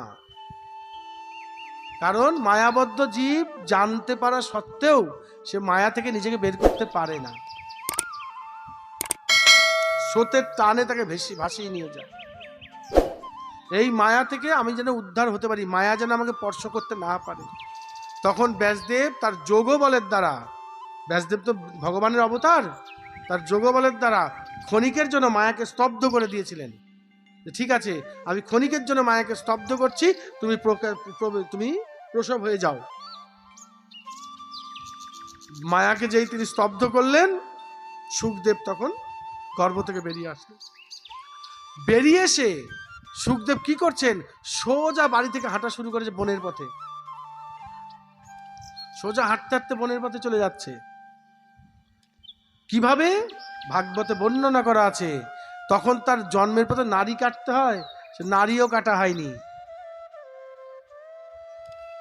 রক্ত মাখা দেহ, প্রসব হয়েছে। তো একটা বাচ্চা প্রসব হলে কি হয়, তাকে ডাক্তাররা গরম জল দিয়ে পরিষ্কার করে ধোয় না? আরে বড় বয়সে জন্ম নিয়েছে, হাঁটতে পারে, জন্মেই সে রক্ত টক্ত মাখা আছে, উলঙ্গ, বস্ত্র নেই, তো পেট থেকে তার কাপড় নিয়ে জন্মায়নি। আর সে নারীটা, সে নারীভূত যে নারীর সঙ্গে জড়িত ছিল, সে নারীটা গলার সঙ্গে জড়িয়ে আছে, যেন ওর যে পৈতা, সে চলছে। ব্যাসদেব ডাকছে, ওরে খোকা দাঁড়া, ও খোকা দাঁড়া, এই বাবা একটু কথা শোন, ও বাবা একটু দাঁড়িয়ে যা। কোনো ভ্রুক্ষেপ নেই, সোজা চলছে। যেতে যেতে যেতে যেতে একটা সরোবর পড়েছে, পুকুর। সেই সরোবরের পাশ দিয়ে ওই উলঙ্গ সুখদেব, আমার 16 বছরের সুঠাম যুবক, হাঁটতে হাঁটতে চলে যাচ্ছে। আর সেই সরোবরে স্বর্গের কিছু অপ্সরা সেখানে স্নান করছিল। ঠিক পিছন পিছন যখন ব্যাসদেব সেখান দিয়ে যান, তখন অপ্সরারা যে যার গায়ে কাপড় ঢাকা দিচ্ছে, লজ্জা সংবরণ করছে। তখন ব্যাসদেব একটু দাঁড়িয়ে গেলেন, দাঁড়িয়ে গিয়ে অপ্সরাদেরকে বলছেন যে তোমাদের ব্যবহার দেখে আমি তো স্তম্ভিত, আমি অবাক হয়ে গেলাম। একটা 16 বছরের উলঙ্গ যুবক এখান দিয়ে হেঁটে গেল, তোমাদের লজ্জা করলো না। আর আমি একটা বৃদ্ধ মানুষ এখান দিয়ে যাচ্ছি, আমাকে দেখে তোমাদের লজ্জা করলো। তখন কি বলছেন ওই অপ্সরারা বলছেন, দেখুন আপনি যতই বৃদ্ধ হন, আপনি তো সংসার করেছেন, আপনার মধ্যে নারী জ্ঞান আছে, তাই আপনার কাছে আমাদের লজ্জা আছে। আর ওই যে ছেলেটি গেল, ওর মধ্যে মায়া নেই, আপনার আশীর্বাদে ও মায়া মুক্ত। ও আর একটা 5-6 মাসের শিশু আমাদের কাছে সমান, ও কিচ্ছু বোঝে না। ওর মধ্যে না কাম আছে, না ক্রোধ আছে, না লোভ আছে, না মোহ আছে, না মাৎসর্য আছে, ওর মধ্যে কিছু নেই, ও বোঝেই না কিছু। ওর সামনে উলঙ্গ থাকাই কি আর কাপড় পরে থাকাই কি, কোনো অসুবিধাই নেই। তখন ব্যাসদেব বুঝলেন, তাই তো বটে, আমার তো ভুল হয়ে যাচ্ছে। তিনি আর তার পিছন পিছন গেলেন না, তিনি তখন ফিরে আসলেন। এই যে সুখদেব গোস্বামী, ওই যে মায়ের গর্ভ থেকে ভাগবত শ্রবণ করে চলে গেলেন, তিনি এখন বিভিন্ন জায়গায় ঘুরে বেড়ান। এই দিকে কুরুক্ষেত্রের মাঠে যখন যুদ্ধ শেষ হয়ে গেল, পাণ্ডবরা জয়লাভ করলো, কৌরবরা সব পরাজিত হলো, তারপরে রাজা যুধিষ্ঠির রাজ্য সিংহাসনে বসলেন। কিছুদিন সিংহাসনে বসে রাজত্ব করার পর পঞ্চ পাণ্ডব স্বর্গের পথে চলে গেলেন। যুধিষ্ঠির, ভীম, অর্জুন, নকুল, সহদেব 5 ভাই এবং দ্রৌপদী, এই 6 জন মিলে স্বর্গের পথে হাঁটতে লাগলেন। কিন্তু পথে সবাই পৌঁছাতে পারলেন না। একটা সময় আসলো দ্রৌপদী মারা গেল, একটা সময় আসলো সহদেব মারা গেল, একটা সময় আসলো নকুল মারা গেল, একটা সময় আসলো ভীম মারা গেল, একটা সময় আসলো অর্জুন মারা গেল। একমাত্র যুধিষ্ঠির তার শরীরটাকে নিয়ে সোজা স্বর্গে চলে গেছিল। এটা একটা খুব বড় কথা বাবা। দেখো, আমাদের দেবতারাও কিন্তু এখানে জন্মগ্রহণ করেছে, পৃথিবীতে এসেছে না বিভিন্ন অবতার হয়ে। তারাও কিন্তু তাদের দেহটা নিয়ে স্বর্গে যায়নি। রামচন্দ্র তার দেহ নিয়ে যায়নি, কৃষ্ণ তার দেহ নিয়ে যায়নি, চৈতন্য মহাপ্রভু তার দেহ নিয়ে যায়নি। যত যত অবতার আছে সকলের দেহটা কিন্তু এখানে রক্ষা করে গেছে, তাই না? রেখে গেছে। একমাত্র যুধিষ্ঠির, ধর্মপুত্র যুধিষ্ঠির, কথাটা বুঝবে, তাহলে তার মধ্যে কত পুণ্য ছিল, তার দেহটা কত পবিত্র ছিল, সেই দেহটা ডাইরেক্ট স্বর্গে ঢুকেছিল। বুঝতে পারছো? এই যে বলে না ধর্মপুত্র যুধিষ্ঠির, হ্যাঁ, সত্যবাদী যুধিষ্ঠির বলো না তোমরা? তাহলে বোঝো সত্য কথা বলা এবং ধর্মপথে চলা কত ভালো, একটু বুঝে নাও। কেউ সত্য কথা বললেই আমরা বলি সত্যবাদী যুধিষ্ঠির বলি তো, কিন্তু একটা কথা জানবে, এই সত্য কথা বলা, সত্য পথে চলা এর চরম মঙ্গলময়। কলিযুগে একমাত্র সত্যটাই টিকে আছে, আর সব কিন্তু শেষ হয়ে গেছে। দান নেই, যজ্ঞ নেই, বিদ্যা নেই, সব গেছে, তপস্যা নেই, একমাত্র সত্য পথে চলাটাই কলিযুগে টিকে আছে। আর যতদিন এই সত্য আছে ততদিন কলিযুগ থাকবে, আর যেদিন এই সত্যটাও শেষ হয়ে যাবে সেদিন কলিযুগটাও শেষ হয়ে যাবে, মহাপ্রলয় চলে আসবে। তো সে যুধিষ্ঠির স্বর্গে গেছিলেন, এবং তখন স্বর্গে যাওয়ার সময় তাদের বংশের যে শেষ রাজা পরীক্ষিত রাজাকে সিংহাসনে বসিয়ে দিয়ে গেছিলেন। পরীক্ষিত 8 বছর বয়সে সিংহাসনে বসেছে, বাচ্চা ছেলে, বেশ রাজত্ব করছে। একদিন পরীক্ষিত তার নগরে বেরিয়েছে, রাস্তায় দেখছে কি একটা ম্লেচ্ছ জাতি, সে একটা গরুকে খুব মারছে।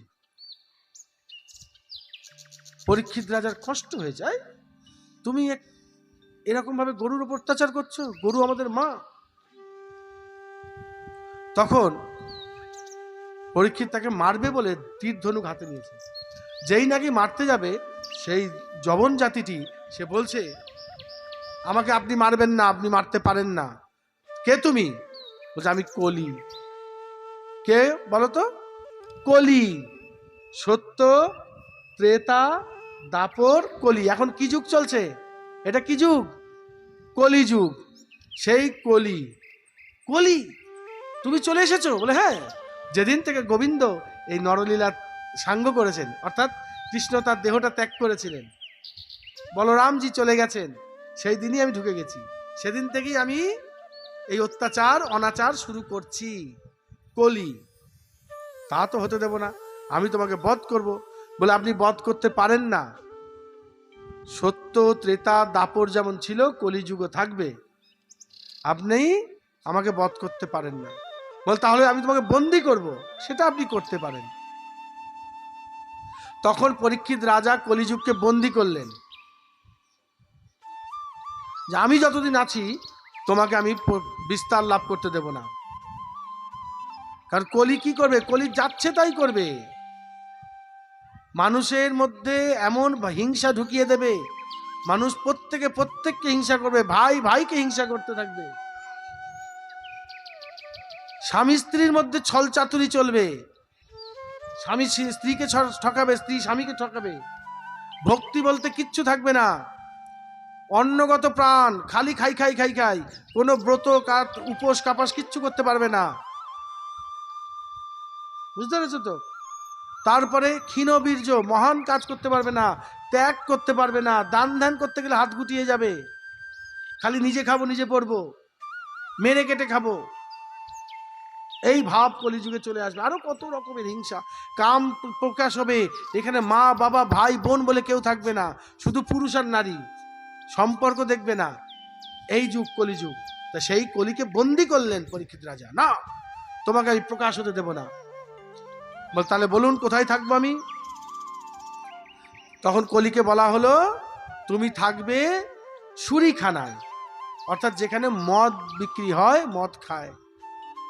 তার মানে এখানে পরিষ্কার বোঝা গেল মদের ওপর কলির একটা বিশাল প্রভাব চলে আসলো। যে মানুষ মদ খাবে, শুরিখানায় যাবে, জানবে সে কলির কবলে পড়ে নিজেকে নষ্ট করছে।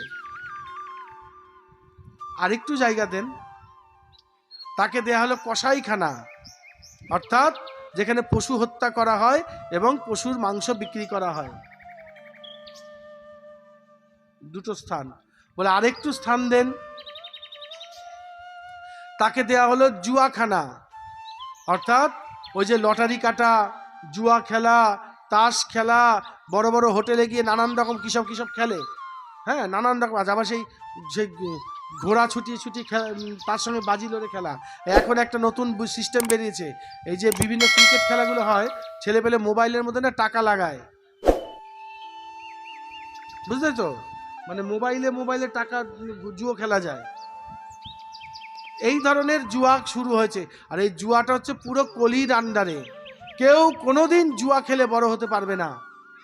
আর যদিও সে বড় হয় 2-5 লাখ টাকা পেয়েও যায়, সে টাকা তার বেরিয়ে যাবে এবং সেই টাকা সে ভোগ করতে পারবে না, তাতে তার সংসারটা নষ্ট হবে। জুয়ার টাকা সংসারে ঢুকাবা, লটারির টাকা সংসারে ঢুকাবা, সংসারে তোমার মানে বিভিন্ন খারাপ জিনিস ঢুকে যাবে। একদম লিখে নাও, আমি বলছি। আজকেই তুমি লটারিতে 30 লাখ টাকা পেয়ে ঘরে ঢুকাও, 5 বছর পর তুমি আমার সঙ্গে দেখা করবা, তোমার কি হয় তুমি দেখবা। সুখ শান্তি সব চলে যাবে, বংশ নষ্ট হয়ে যেতে পারে, নানান কিছু হতে পারে। মিলিয়ে দেখবা যে তাই তো বটে, এগুলো কলি। তাহলে কি কি বললাম? ছুরিখানা, কসাইখানা, আর কি বললাম? জুয়া, লটারি, হ্যাঁ। আর একটা জিনিস বলে, আরেকটু দেন। তখন কি দিল? 12 বনিতাদের স্থানটা কলিকে দেওয়া হলো। অর্থাৎ যেখানে দুষ্ট নারীরা বাস করে, পুরুষরা যেখানে যায় দুষ্ট নারীর কাছে, কোনো বেটা ছেলে যদি কোনো দুষ্ট নারীর পাল্লায় পড়ে যায়, তাহলে তার ওখানেই শেষ, সে আর জীবনে বড় হতে পারবে না। যদি গোবিন্দ তাকে কৃপা না করে, সেখানেই সে মরবে। এই একটা স্থান কলিকে দেয়া হলো। তাহলে কলির কবলে যে পড়বে, সে কি হবে? সে দুষ্ট নারীতে আসক্ত হবে, সে মদ খাবে, সে জুয়া খেলবে, হ্যাঁ, এবং হিংসা তার মধ্যে প্রকাশ করবে, প্রত্যেককে সে হিংসা করবে। 4টে স্থান কলিকে দেয়া হলো। কলি তো চালাক, কলি খালি আস্তে আস্তে একটু বাড়ানোর চেষ্টা করছে, আবার অনুরোধ করছে, ঠিক আছে ঠিক আছে ঠিক আছে, অসুবিধা নেই, তবে আর একটু হলে আমার ভালো হতো, আর একটু হলে আমার ভালো, তার একটুখানি আমার ভালো হতো, আর একটু চাই। বুঝতে পেরেছ? পরীক্ষিত রাজা কি করলেন? বলে ঠিক আছে, এখন থেকে তুমি সুবর্ণের মধ্যে বাস করবে। সুবর্ণ মানে কি গো? সুবর্ণ মানে সোনা। এই যে সোনা পড়েছ না, এই সোনা হচ্ছে কলির বাস। ওই জন্য সাধুদের সোনা পড়তে নেই। সোনা খুব খারাপ জিনিস, কিনতে গেলেও ঠকতে হয়, খাদ কিনে নিয়ে আসবা, আবার বেচার সময় খাদ বেচতে হবে, হ্যাঁ, কিনতে ঠকতে হয়, বেচতে ঠকতে হয়। এমনকি বলে স্বর্ণকার তার মায়ের সোনাও ঠকায়। আর সোনা গলায় দিয়ে ঘুরলেও ভয়, কেড়ে নিয়ে যাবে। আবার সোনা ঘরে রাখলেও ভয়, ঘুমিয়ে শান্তি নেই, কে জানি ঘর থেকে সোনাটা যদি চুরি হয়ে যায়। খুব খারাপ জিনিস এই সোনা। এই সোনার মধ্যে কলির বাস, বুঝেছ? এইবার তো সোনার মধ্যে যেই দেয়া হলো, তখন কলি আস্তে আস্তে প্ল্যান করছে কিভাবে পরীক্ষিত রাজাকে মারা যায়।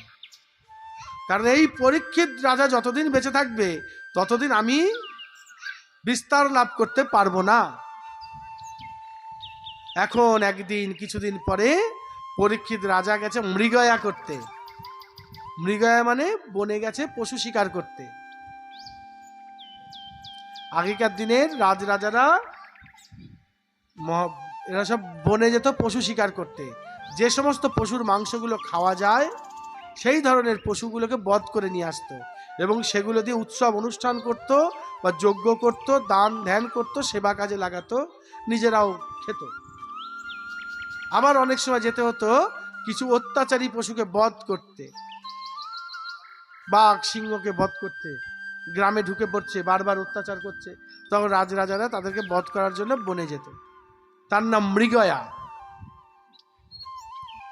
আর সেই মৃগয়া করতে পরীক্ষিত রাজা বেশ দূরে গেছে, বনের মধ্যে তার জল পিপাসা পেয়েছে, বুঝতে পেরেছ?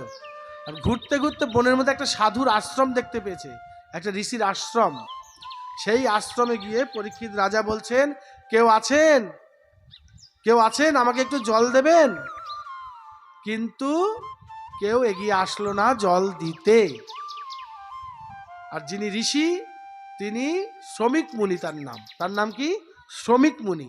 তিনি ধ্যানে বসেছিলেন, তিনি আপন মনে ভগবানের ধ্যান করছেন। পরীক্ষিত রাজা চেয়ে জল পেল না। তখন পরীক্ষিত রাজার মনটা খুব খারাপ হলো, কারণ এই সমস্ত সাধুদের আশ্রমে আমরা অনেক টাকা পয়সা পাঠাই। আগেকার দিনে সাধুদের আশ্রমে রাজারা অনেক ধন সম্পত্তি পাঠিয়ে দিত। তারও কারণ আছে মা। কারণ হচ্ছে এই সাধুরা, এই ঋষিরা, এরা অনেক সেবা করত। কিরকম সেবা? তখনকার দিনে হাসপাতাল ছিল না, কেউ অসুস্থ হলে ওই ঋষিরাই তাকে সুস্থ করে সারাতো। ঋষির আশ্রমে গিয়ে শুয়ে থাকতো, সেখানে তাদের চিকিৎসা হতো। ওষুধপত্র, জড়ি বুটি, শিকড় বাকড় বেটে দিত, এইটা খাওয়াবা, এই পাতাটা খাওয়াবা, এই শেকড়টা বেটে জল দেবা, 3 দিন পর আবার এসো। এই সাধুরাই সেগুলো করতো, বুঝতে পারছো? আবার স্কুল কলেজ ছিল না, প্রত্যেকটা মানুষের ছেলে মেয়েদের পড়তে কোথায় পাঠানো হতো?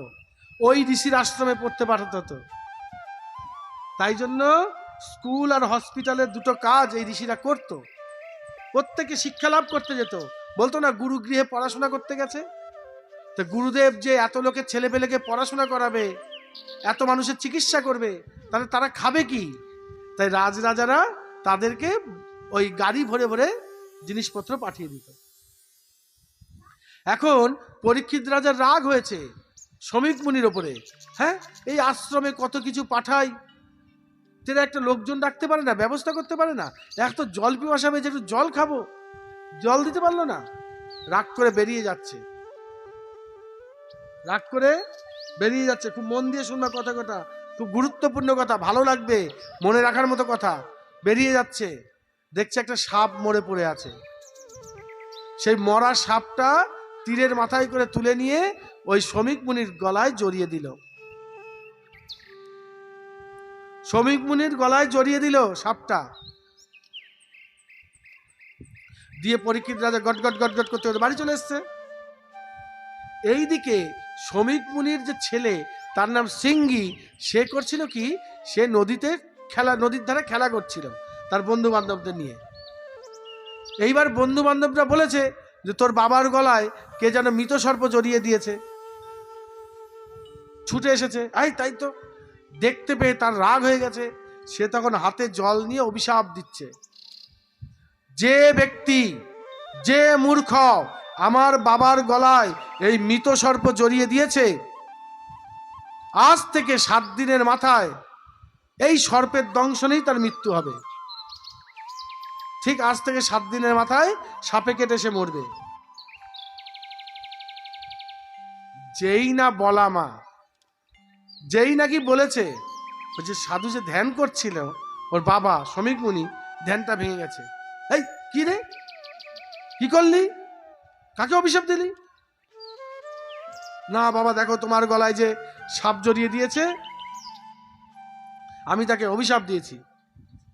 তখন বাবা ধ্যানে জানতে পারলেন যে রাজামশাই এসেছিল। বাবা করলেন কি, ছেলেকে ভৎসনা করছেন, বকছেন, ছিচি ছিচি, বাচ্চা ছেলে, বুঝিস না শুনিস না, এত বড় একটা খারাপ কাজ করে দিলি। রাজামশাই, তাদের একটু রাগ টাগ বেশি থাকে, তারপর বনে বনে ঘুরছিল, জল পিপাসা পেয়েছে, জল দিতে পারিসনি, তোর বাড়িতে সে অতিথি ফিরে গেছে, তুই খেলা করে বেড়াচ্ছিলি, তুমি খেলা করে বেড়াচ্ছ, তোমার বাড়িতে একজন অতিথি এসে 1 গ্লাস জল পায়নি, সেটা অপরাধ নয়? আর সে ক্ষত্রিয় রাজা একটু রাগের মাথায় একটু সাপ জড়িয়ে দিয়েছে, আর তাকে তুমি এত বড় অভিশাপ দিয়ে দিলে, মরবে। বকাঝকা করা যেত, এত বড় অভিশাপ দেওয়ার অধিকার তোমায় কে দিয়েছে? দিয়ে রাজার কাছে খবর পাঠালেন, রাজামশাই আপনি সাবধান হন, কিভাবে কি করবেন দেখুন, আমার ছেলে আপনাকে অভিশাপ দিয়েছে। এখানে এখানে সাধুরা একটা কথা বলছে। সাধুরা কি কথা বলছে? আচ্ছা, যখন রাজামশাই গিয়ে ওই সাধুকে ডাকছিল, শ্রমিক মুনিকে, কই গো কে আছো একটু জল দাও, কই গো কে আছো একটু জল দাও, তখন শ্রমিক মুনির ধ্যান ভাঙলো না। কথাটা বুঝবা? আর যখন তার ছেলে অভিশাপ দিল তখন ধ্যান ভাঙলো কেন? বোঝা গেল কথাটা? রাজা তো বারবার ডেকেছে, আরো নিশ্চয় 2-4 জন লোকও ছিল তার সাথে, সবাই মিলে ডেকেছে, তখন তার ধ্যান ভাঙেনি। কিন্তু যখন তার ছেলে অভিশাপটা দিল তখন রাজার ধ্যান ভাঙলো কি করে, এই ঋষির ধ্যান ভাঙলো কি করে? খুব সুন্দর একটা ব্যাখ্যা দিয়েছে শাস্ত্র। কি বলছে? বলছে ঋষি যে ধ্যান করছিল, কিসের ধ্যান করছিল? না, ভগবানের চরণের ধ্যান করছিল, তাই না? একজন সাধু, একজন বৈষ্ণব, তিনি কি ধ্যান করেন? না, ভগবানের চরণ চিন্তা করেন, তাই না? তার চরণটাকে মনে মনে কল্পনা করে থাকেন। তার মানেটা হচ্ছে তার দেহের মধ্যে যখন আত্মাটা নেই, আত্মাটা চলে গিয়ে গোবিন্দের পাদপদ্মে বসে মধুপান করছে। পাদপদ্ম, ভগবানের চরণটাকে পদ্ম ফুলের সঙ্গে তুলনা করা হয়, তাই বলে চরণ পদ্ম, পাদপদ্ম। এই মন ভ্রমরা গিয়ে পাদপদ্মে মধুপান করছিল। আর ওই ছেলেটি যখন অভিশাপ দিয়েছে, কেউ কাউকে অভিশাপ দিলে ভগবানের খুব গায়ে লাগে, কারণ ভগবান তো সব নিজের মতো করে সাজিয়ে নিয়েছেন দুনিয়াটা। কাউকে অভিশাপ দিতে নেই, কাউকে অভিশাপ দিলে, গালমন্দ করলে সেটা ভগবানের গায়ে আগে লাগে।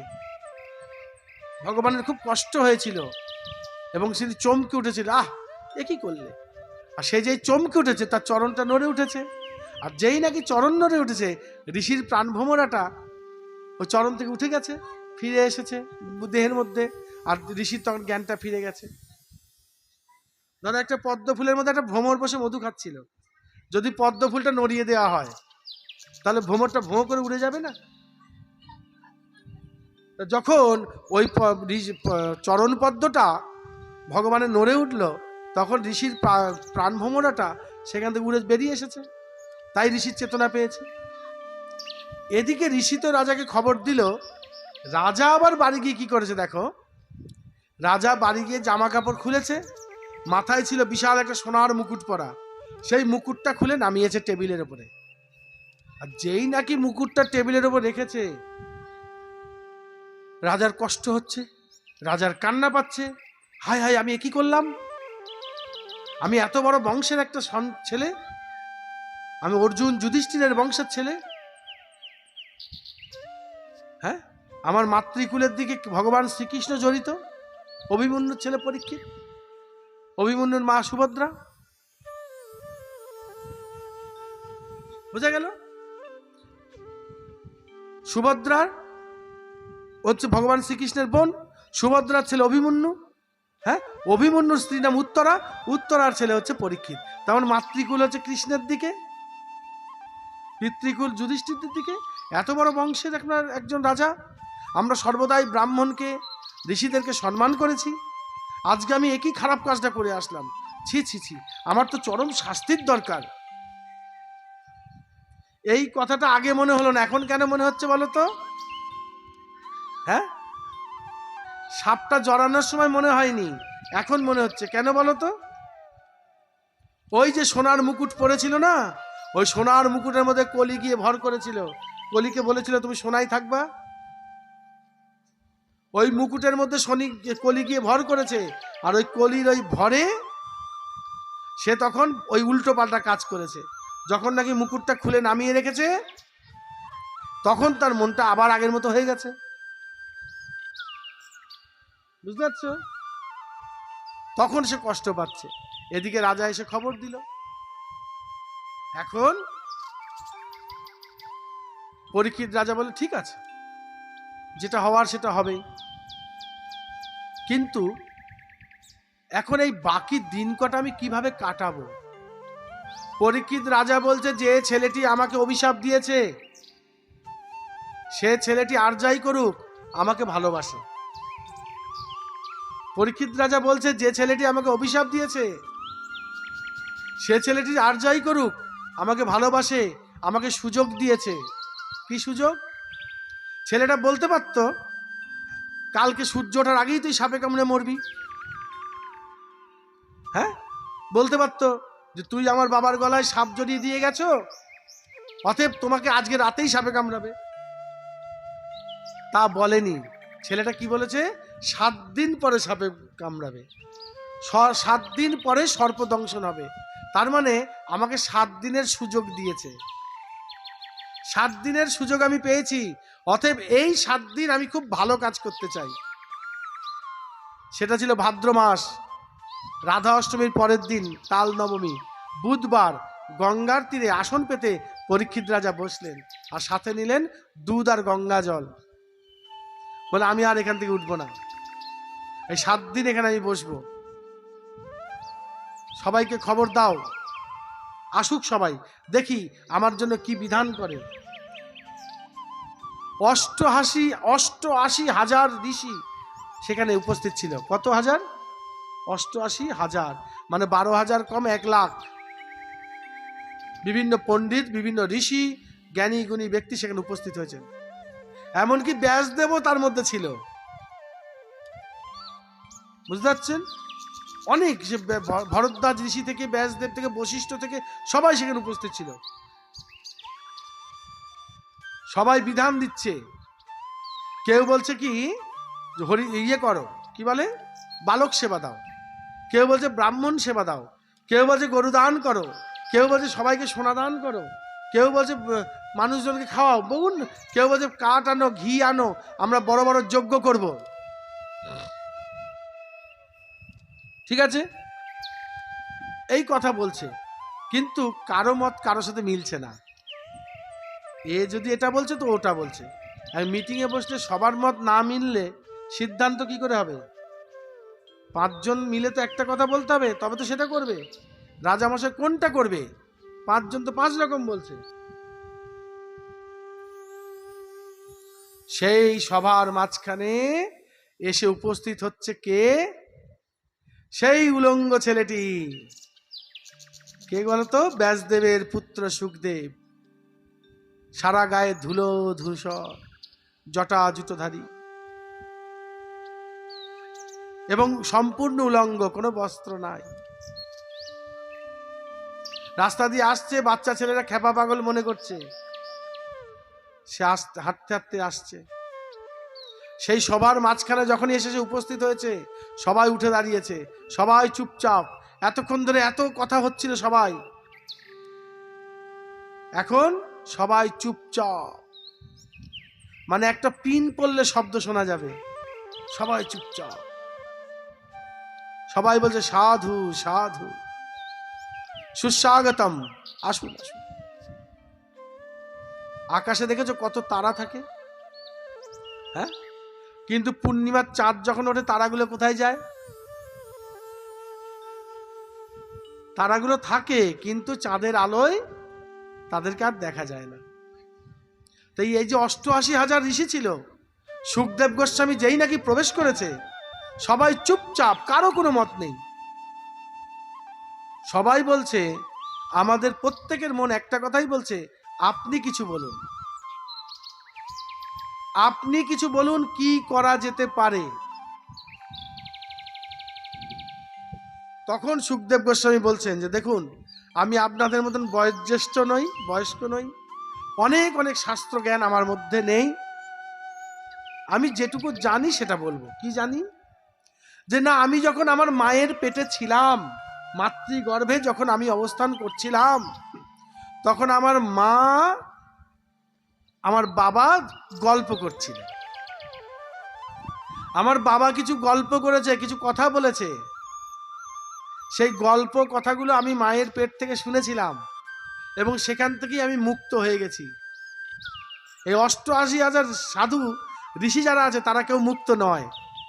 কথাটা বুঝবে? এই যে এত পণ্ডিত, এত সাধু, গুরু, বৈষ্ণব, এরা কেউই মায়ামুক্ত নয়, সবার মধ্যে মায়া আছে। এমনকি ওই যে শুকদেবের পিতা ব্যাসদেব, যিনি মায়াকে স্তব্ধ করেছিলেন, তার মধ্যেও মায়া আছে। সবাই মায়াবদ্ধ জীব, একমাত্র শুকদেব হচ্ছে মায়ামুক্ত জীব। তা বলছে মাতৃগর্ভ বসে যে হরি কথা আমি শ্রবণ করেছিলাম, যে ভাগবত কথা আমি শ্রবণ করেছিলাম, সেই কথা শ্রবণ করে আমি আজকে মুক্ত হয়ে গেছি। অতএব এর থেকে শ্রেষ্ঠ আর কিছু হতে পারে না। তখন সবাই বলছে তাহলে আপনি আমাদেরকে ভাগবত শ্রবণ করান।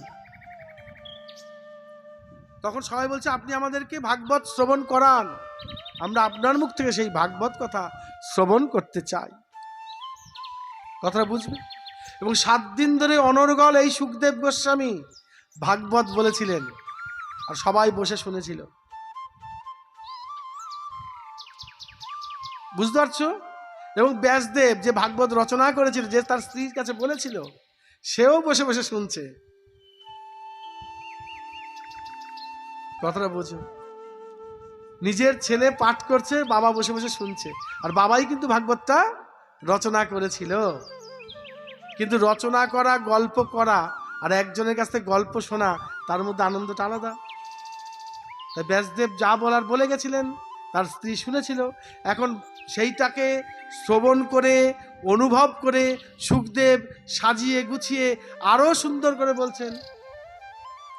শুকদেবের মুখে শুনতে আরো বেশি ভালো লাগছে। একটা কথা আছে জানো তো, বলছে পাখিতে খাওয়া ফল বেশি মিষ্টি হয়, আর পাখিতে খাওয়া ফল খেতে হয়, তাতে বিষ হবে না। কারণ পাখি কোনটা বিষ ফল আর কোনটা ভালো ফল জানে। কোনো সময় খারাপ ফলটা পাখি ঠোকরাবে না, বেশ সুপক্ক এবং মিষ্ট ফলটাই পাখি ঠোকরায়। আর শুকদেব হচ্ছে সুখ পাখি, রাধারানীর সেই সুখ পাখি। গোলক বৃন্দাবনে রাধারানীর কাছে যে সুখ পাখি থাকতেন, সেই সুখ পাখি আজকে শুকদেব হয়ে জন্মগ্রহণ করেছে। তাই শুকদেবের মুখে শোনা এই ভাগবত আরো মধুর লাগছিল। সবাই শ্রবণ করল, 7 দিন যাবত সম্পূর্ণ ভাগবত সেখানে শ্রবণ করল সবাই।